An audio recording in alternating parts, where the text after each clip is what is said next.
हाय दोस्तों, आप सभी को हमारे YouTube चैनल ऋषि स्टडी पॉइंट में बहुत बहुत स्वागत है। आज हम लोग क्लास 8 के इतिहास के अध्याय नंबर 1 को देखने वाले हैं, जिसका नाम है आधुनिक काल में भारत का इतिहास। आज हम लोग इस चैप्टर के सारे अभ्यास के प्रश्नों को देखने वाले हैं, इसलिए आज के हमारे इस वीडियो को आप लोग शुरू से अंत तक देखें और हाँ, अच्छा लगे तो अपने दोस्तों को भी ज्यादा से ज्यादा शेयर करें। तो चलिए दोस्तों, अब देर न करके एक एक करके उन सभी क्वेश्चनों को देखते हैं। आज का हमारा पहला क्वेश्चन रिक्त स्थान वाला है। इसमें सबसे पहला क्वेश्चन दिया गया है कि जेम्स मिल डैश का निवासी था। तो जेम्स मिल स्कॉटलैंड यानी ब्रिटेन का निवासी था। अगला है कि लॉर्ड क्लाइव ने भारत का नक्शा तैयार करने की जिम्मेदारी डैश को सौंपी थी। तो लॉर्ड क्लाइव ने भारत का नक्शा तैयार करने की जिम्मेदारी जेम्स रेनेल को सौंपी थी। अगला है कि अभिलेखों को सुंदर ढंग से लिखने वाले डैश कहलाते हैं। तो अभिलेखों को सुंदर ढंग से लिखने वाले को हम लोग खुशनवीस या सुलेखनवीस कहते हैं। अगला है कि भारत का अंतिम वायसराय डैश थे। तो भारत का अंतिम वायसराय लॉर्ड माउंटबेटन थे। और अगला क्वेश्चन दिया गया है कि भारतीय राष्ट्रीय अभिलेखागार डैश के दशक में बनाया गया। तो भारतीय राष्ट्रीय अभिलेखागार 1920 के दशक में बनाई गई थी। तो चलिए दोस्तों, अब हम लोग आगे के क्वेश्चन को देखते हैं। आगे का क्वेश्चन सही या गलत चिन्ह से दर्शाना है। इसमें सबसे पहला क्वेश्चन दिया गया है कि लोगों ने चाय पीना कब से शुरू किया, इसकी निश्चित तिथि को बताया जा सकता है। तो यह कथन बिल्कुल गलत है। हमारा अगला है कि अंग्रेज प्रशासन के लिए अभिलेख तैयार कराते थे। तो यह कथन बिल्कुल सही है। अगला है कि सरकारी दस्तावेजों से हमें आम लोगों की सोच के बारे में पता चलता है। तो यह कथन बिल्कुल गलत है। और अगला क्वेश्चन दिया गया कि अंग्रेजों के शासन से पहले भारत में अंधकार का दौर था। तो यह कथन भी बिल्कुल गलत है। तो चलिए दोस्तों, अब हम लोग आगे के प्रश्नों को देखते हैं।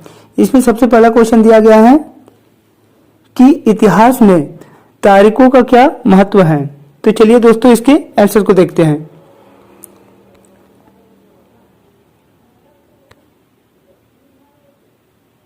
तो इसका सही आंसर हो जाएगा कि इतिहास को तारीखों का पर्याय माना जाता है। इसमें कोई शक नहीं है कि इतिहास अलग अलग समय पर आने वाले बदलावों के बारे में होता है। इसका संबंध इस बात से है कि अतीत में चीजें किस तरह की थी और इनमें क्या बदलाव आए। जैसे ही हम अतीत और वर्तमान की तुलना करते हैं, हम समय का जिक्र करने लगते हैं। हमारा अगला क्वेश्चन कह रहा है कि जेम्स मिल ने भारतीय इतिहास को किन किन कालखंडों में विभाजित किया है।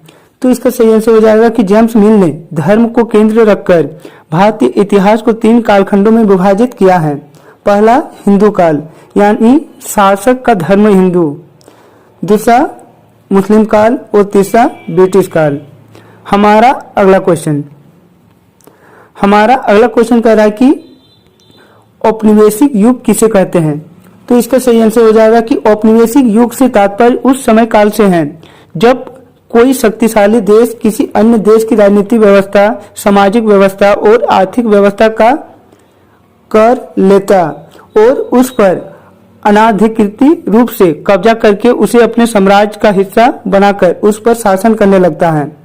भारत पर ब्रिटेन द्वारा लंबे समय तक शासन करना औपनिवेशिक युग का ही काल है। हमारा अगला क्वेश्चन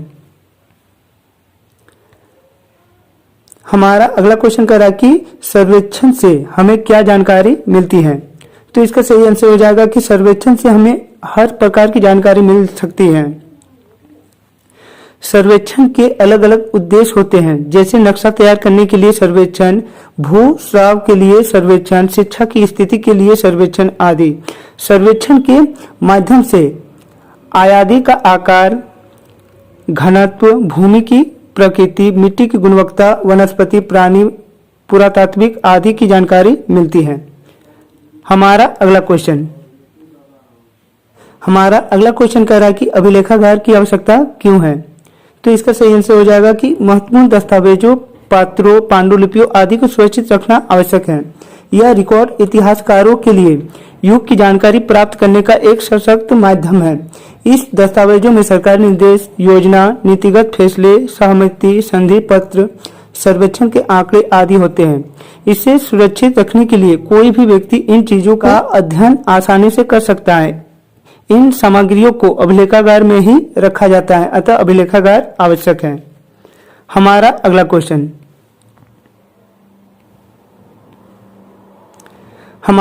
क्वेश्चन कह रहा है कि आधुनिक भारत का इतिहास स्रोत कौन कौन से हैं। तो इसका सही आंसर हो जाएगा कि आधुनिक भारत के अनेकों ऐतिहासिक स्रोत हैं। किले, मकबरे, यात्रा विवरण, पांडुलिपियां, भवन आदि बड़ी संख्या में मौजूद हैं। इसके अलावा अभिलेखागार, जिला रिकॉर्ड रूम आदि में सुरक्षित रखे गए दस्तावेजों भी महत्वपूर्ण स्रोत हैं। इस समय लिखे गए साहित्य, समाचार पत्र, पत्रिका, चित्र, सर्वेक्षण, आंकड़े, स्मरण, आत्मकथा इत्यादि भी इतिहास जानने के महत्वपूर्ण स्रोत हैं।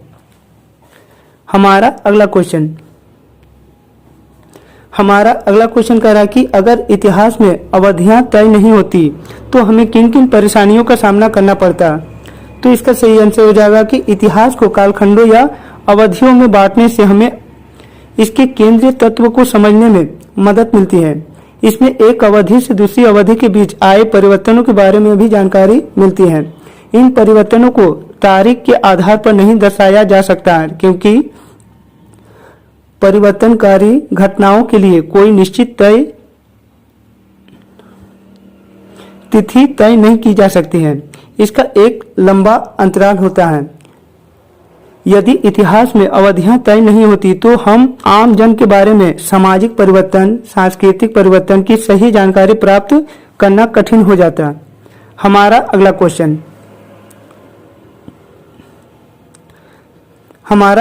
कर रहा है कि इतिहास में तारीखों का महत्व होता है।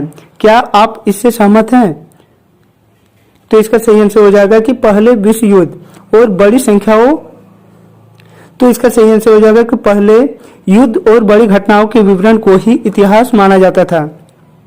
इतिहासकार शासकों और उसकी नीतियों के बारे में विस्तार से चर्चा करते थे। इस प्रकार इतिहास में तिथियों का विशेष महत्व रहता है, लेकिन परिवर्तनकारी घटनाएं किसी खास तिथि को नहीं होती हैं, बल्कि इसमें लंबा समय अंतराल है। इससे जनता समाज का सही चित्रण नहीं हो पाता है। इस अंतराल में कई महत्वपूर्ण घटनाएं होती हैं जिसका प्रभाव जन जीवन पर पड़ता है। यह घटनाएं किसी तारीख को ही घटित होती हैं। इस प्रकार स्पष्ट है कि इतिहास में तारीखों का महत्व होता है। मैं इस बात से काफी हद तक सहमत हूँ। तो दोस्तों, यह था हम लोगों का आज का आप लोगों के क्लास 8 के इतिहास के चैप्टर नंबर 1 के सारे अभ्यास के प्रश्न। इसी तरह के अच्छे वीडियो को सबसे पहले देखना चाहते हैं तो हमारे इस चैनल को सब्सक्राइब कर ले और बेल आइकन को दबा ले, ताकि हमारे इस चैनल में जब भी कोई नई वीडियो अपलोड हो अब तक नोटिफिकेशन सबसे पहले पहुंचे। तो चलिए दोस्तों, और एक नई वीडियो के साथ फिर मिलते हैं। तब तक के लिए बाय।